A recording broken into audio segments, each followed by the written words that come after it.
Toute la guerre qu'il y a eu au Congo, c'était une guerre de contrôle des ressources minières. C'est comme si ces mines, plus que de nous apporter du bonheur, nous apportaient du malheur. Quand j'étais, moi, aux Philippines, j'ai participé à un atelier où il y avait le Timoy Boy, qui est le chef spirituel là, des Soubanoun. Puis quand il a su que j'étais canadienne, il est venu me voir pour me dire qu'il détestait tous les Canadiens. Et la population commençait à sentir... La population a commencé à vivre une grave pénurie d'eau. Quand il y a eu une enquête de la part de la commission du ministère de l'Environnement, il a été découvert que 14 rivières et sources d'eau étaient complètement asséchées à cause de l'activité minière.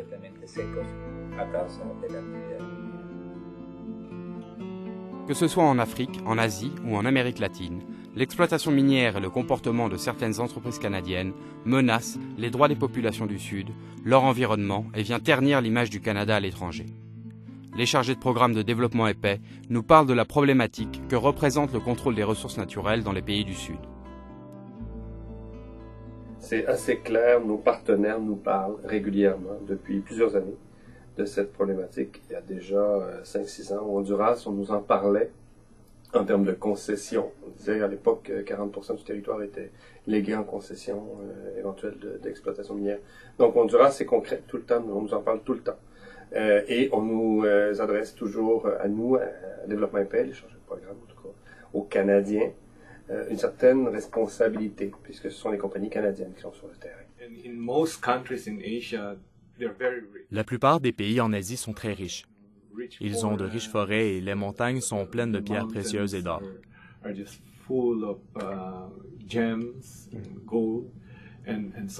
L'exploitation minière est l'un des principaux enjeux dans la lutte pour le contrôle des ressources naturelles.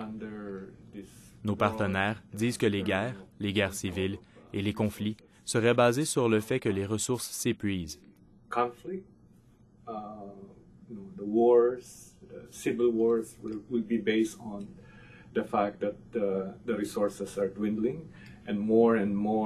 De plus en plus de pays riches vont dans ce que nous appelons les pays pauvres pour avoir accès à ces ressources afin d'alimenter nos nouveaux ordinateurs, nos nouvelles voitures, nos nouvelles maisons et ainsi de suite. Nos partenaires nous disent qu'il faut vraiment se concentrer là-dessus.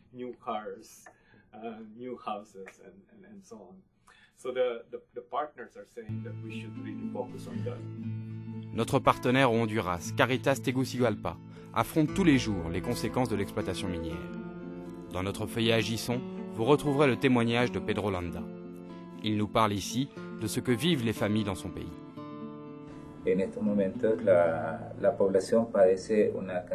Aujourd'hui, la population vit une situation très grave, causée par le manque d'eau. L'activité agricole est perdue et les familles n'ont plus de quoi vivre, comme c'était le cas quand elles pouvaient cultiver leurs terres.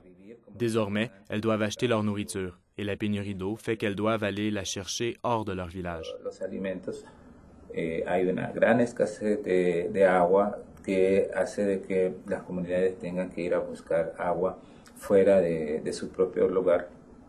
Y hay un caso muy triste donde la... Il y a un cas très triste. C'est celui de 25 familles que l'entreprise minière a déplacées dans un nouveau territoire. L'entreprise leur a construit un puits pour qu'elles aient accès à l'eau, mais cette eau était contaminée par de l'arsenic. Ces familles affirment que ni l'entreprise ni le gouvernement ne les ont prévenus que l'eau était contaminée, et elles ont donc consommé cette eau durant 4 ans.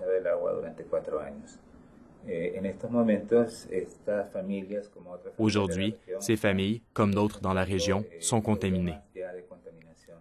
Les dernières études indiquent que de l'arsenic, du plomb, du mercure et du cyanure se trouvent dans l'organisme de ces personnes. Cela signifie que bientôt, ces personnes vont malheureusement devoir affronter de graves maladies dues à la contamination par ces métaux lourds. Son enfermedades muy graves que se van a producir por la contaminación de estos metales pesados. Depuis 2 ans, Développement et Paix mène une campagne afin que le gouvernement canadien mette en place un cadre légal visant à responsabiliser les entreprises minières canadiennes face à leurs actions à l'étranger. Comme nous l'explique Mary Duran, responsable du plaidoyer de Développement et Paix, ces 2 années de campagne n'ont pas été vaines. Je dirais qu'il y a beaucoup de changements parce que, le fait que la question des mines au Canada, c'est une question d'actualité. avec les tables rondes, il y a énormément de mouvements à Ottawa et il y a du momentum à Ottawa sur le thème. Donc ça a beaucoup aidé. Ensuite, c'est le fait que les membres aient été rencontrer leurs députés d'une façon si concertée, si organisée à travers tout le pays. Ça fait comme un mouvement. Donc, on a consolidé ce mouvement avec un travail qui a été fait au bureau de Montréal parce que on a utilisé le travail fait avec les députés dans les circonscriptions comme une base pour notre travail de plaidoyer. Donc, ce travail s'est traduit dans beaucoup de questions de la part des députés qui ont été faits à Ottawa, ce qui a servi comme une pression sur le gouvernement pour, expliquer ce qui se passait avec les tables rondes, deux, comme une pression pour qu'en effet, qu'ils donnent une réponse aux tables rondes. En 2007, plus de 40 rencontres avec des députés ont eu lieu. De nombreuses interventions, appuyant la demande de développement et paix, ont été formulées à la Chambre des communes à Ottawa par des députés de tous les partis politiques. Enfin, plus de 200 000 cartes demandant la mise en place d'un bureau de l'Ombudsman ont été remises au bureau du Premier ministre. Nous travaillons la terre, nous luttons pour nos droits. Cette année, c'est la terre qui est au centre de la campagne d'éducation de développement et paix. L'organisme aborde cette thématique en mettant en avant la souveraineté alimentaire, un enjeu fondamental pour nos partenaires et pour le développement des pays du Sud. La souveraineté alimentaire est le droit des peuples à une alimentation saine, dans le respect des cultures, produite à l'aide de méthodes durables et respectueuses de l'environnement, ainsi que leur droit à définir leurs propres systèmes alimentaires et agricoles. Elle place les producteurs et les consommateurs au cœur des politiques alimentaires en lieu et place des marchés et des sociétés multinationales. Les dégradations de l'environnement, les expropriations des terres agricoles constituent des menaces pour la souveraineté alimentaire. Ces menaces font partie des conséquences d'une exploitation minière non responsable. Le lien est évident lorsque l'on écoute Fidel Motumbo Banza, conseiller de développement et paix en République démocratique du Congo. Si on ferme les robinets de l'importation, eh ben, on est foutu. C'est la famine qui s'installe. L'exploitation minière crée un sérieux problème avec les expropriations. Vous savez, quand on parle d'un paysan, c'est parce qu'il a sa terre.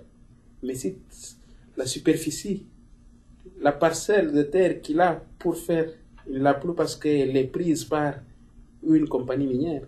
C'est-à-dire que c'est la superficie en moins pour l'agriculture. Donc, l'exploitation minière menace bel et bien l'avenir de l'agriculture. Il faut y songer et il faut même dire que les mines s'épuisent.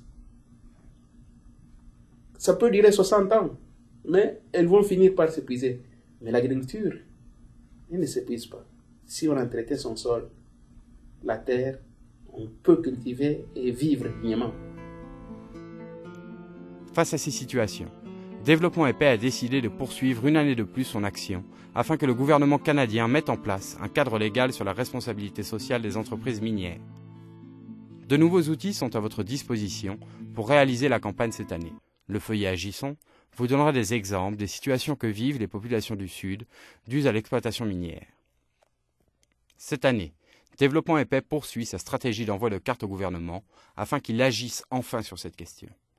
Une nouveauté toutefois, 2 cartes vous seront remises pour cette campagne. Celle destinée au Premier ministre et une autre à votre député. En recevant ces cartes, les députés pourront comprendre l'importance que la question de la responsabilité sociale des entreprises minières a pour les Canadiens et Canadiennes solidaires des populations du Sud.